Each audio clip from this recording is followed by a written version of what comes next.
So you got to deal with the power of perception because all the spies saw the same land, but they didn't interpret it the same way. See, 10 of them saw giants and said, we gonna lose. 2 saw the same giants and said, we gonna win. See, your perception is not oftentimes about what you see.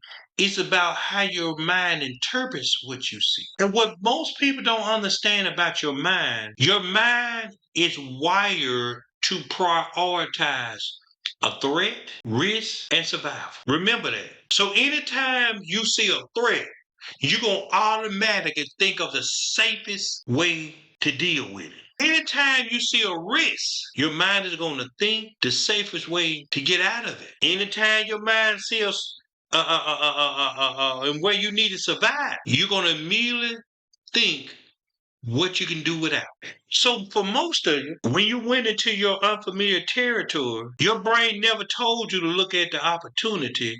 You thought about, okay, what could go wrong? Okay, God, I need to be comfortable while I'm here. Okay, God, I'm scared. You didn't think about the opportunities. You thought about protection because your mind is hardwired to amplify the negative in any situation. That's why when some of you, God say something good about, you never thank God for what he says good, but you'll get mad at God if he says something bad. See, in Numbers 13 and 33, it says we seem like grasshopper in our own eyes. So a lot of times your fear distorts your interpretation because they didn't just see the giants, but it's how they looked at themselves.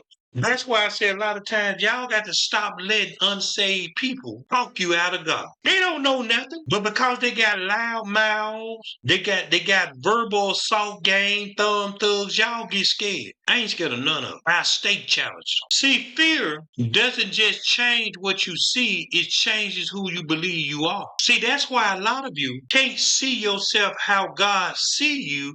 It's because you worrying how the people gonna respond to you. So now what God is asking you seems too big because you done made yourself too small. You done made yourself too small. Hello? Yes, it is. Yes. Okay, where's that location at? Transformation, center we proclaim.